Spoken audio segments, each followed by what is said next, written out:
This is just the beginning of something very special in Montreal, as not only do both Xhekajs get a goal in the Habs' second preseason game in a huge victory versus the Philadelphia Flyers, Florian nearly got a Gordie Howe hat-trick, but not just that. The looks of the first line, Suzuki, Hutson, and then Caufield connecting on this drive with even Scarface Juraj Slafkovsky chipping in with an assist. Everything that could have gone right, except for maybe one or two things, did go right for Montreal, as we are on the verge of this team not only just being something special for all Habs fans, but all NHL fans who are ready to tune into this version of the Montreal Canadiens. We get to break down what happened into the game and some interesting aspects that do have some pretty big impacts on the future, the Xhekaj stuff, all that coming up on this episode. And you know what? Why not just start with the box score? Because I think the box score is very telling.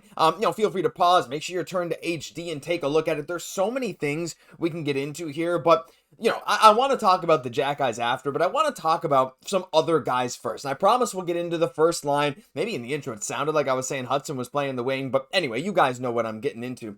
I want to talk about some of the maybe more unsung guys in this game.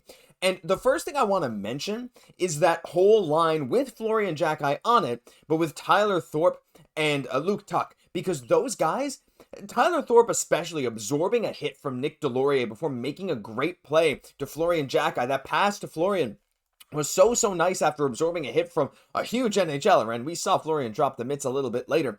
But Thorpe and Tuch really served great roles there. And again, when you're talking about the Montreal Canadiens moving forward, you know kind of who your top level guys are. You know who's going to be gone maybe in a couple of years. Again, like Gallagher, I'd love for him to be a Hab for life. We don't know if it'll work with the contract. Him and Anderson are kind of the outliers in terms of longer term deals. Mike Matheson in the short term, of course, a lot of us know.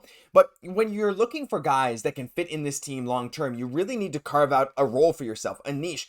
Jake Evans did it very, very well. He played center. He got better at faceoffs, turned into a fantastic penalty killer. Now, to be fair, he was never like a crazy scorer or anything, but filling in that niche is something the Habs have needed, and it turned into a great season, a great long-term contract for him, and I'm happy for him. And there's other guys that stand out like that too. Carving your role is very important. Now, Florian, I do think, is above guys like Tuch and Thorpe in the depth chart. But again, you never really know with these guys, because when you have that skill set, you absolutely can get the Habs brass to take notice. And so I thought they were good. Another name that I wanted to bring up was Vincent Rohrer, who looked really good in the over 2 minutes of penalty killing time that he got. He only took one faceoff and he won it. 19 shifts. 15 minutes time on ice, had 2 shots. He even blocked a shot with 3 hits. The small little Vincent Rohrer, which was really, really cool to see. And if you look at the overall game scores for a lot of these guys, you'll see Rohrer was not really near the top. He was in fact near the bottom. So was Cayden Guhle. But I think that's maybe a little misleading. It's hard to tell overall with this. One, Newhook down at the bottom. I didn't love that line tonight. I really, Bolduc looked better than them, but man, it was a bit interesting. Though, do I even see Bolduc here? I don't actually see Bolduc on this at all. Anyway, whatever. That's beside the point.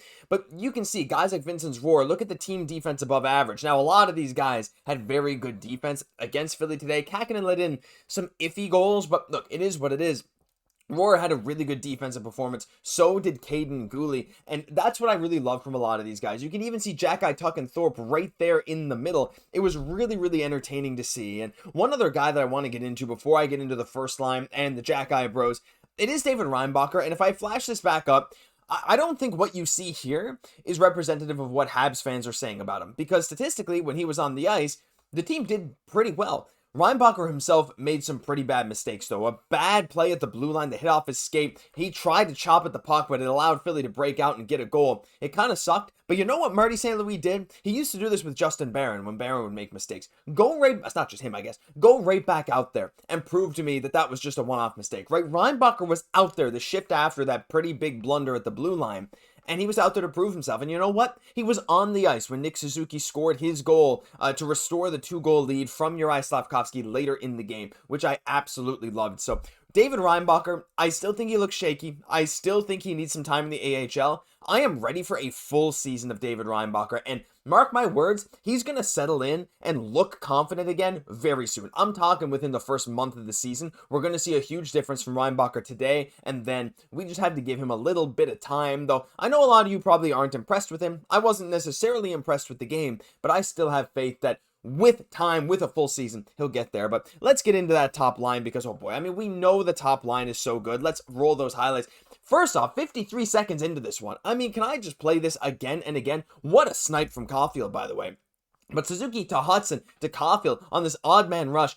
Oh my goodness, that is unbelievable to look at. And again, you look at the top performers of this team: Cole Caufield, Nick Suzuki, Juraj, Slafkovsky, number 1, 2, and 3, Lane Hutson soon after. But look at that team defense above average for Lane Hutson. That's right, the Lane train bringing the defense tonight. This is, of course, Hockey Stat Cards. Great follow, great website. This is where we get these stat cards.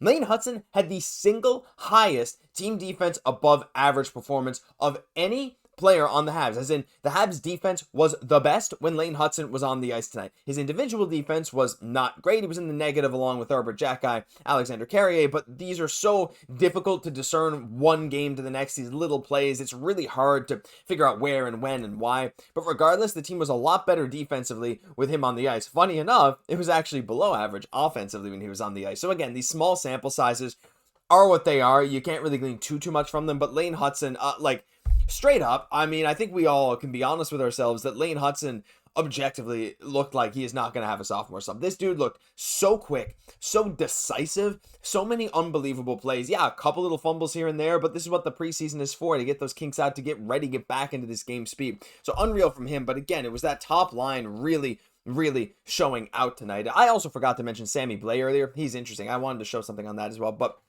look, anyway, Juraj Slafkovsky, of course, getting the assist. He took a skate blade to the face. Actually, 1 second. I got something I got to bring up.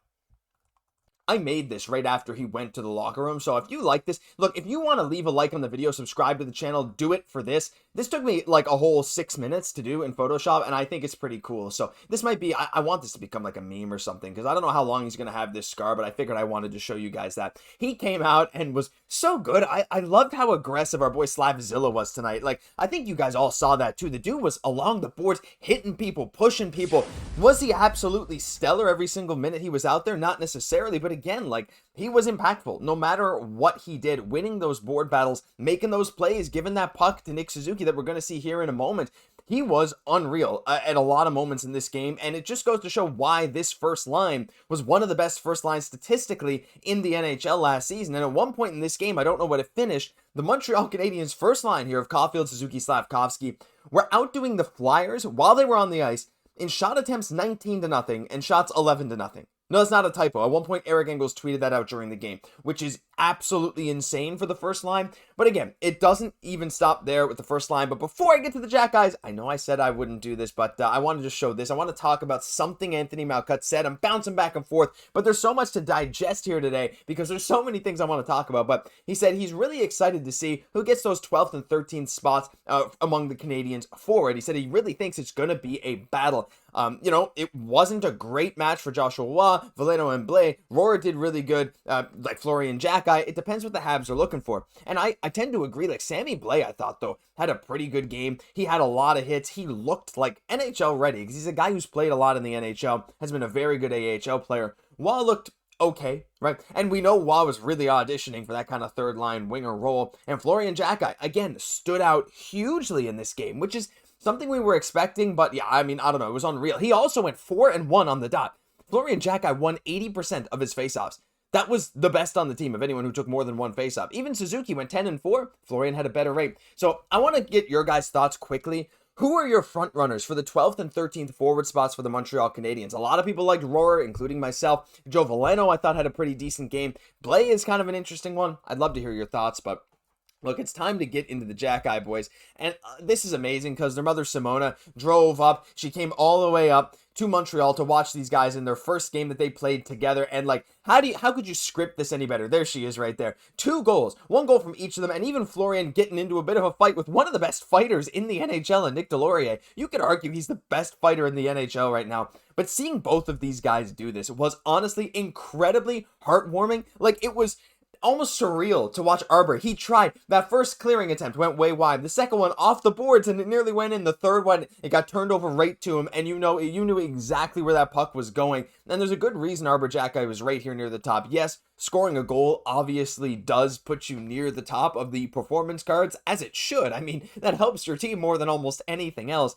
But his defense today was pretty good, and I will say, he did make some pretty bad plays. There were some moments in this game where he did not look very good.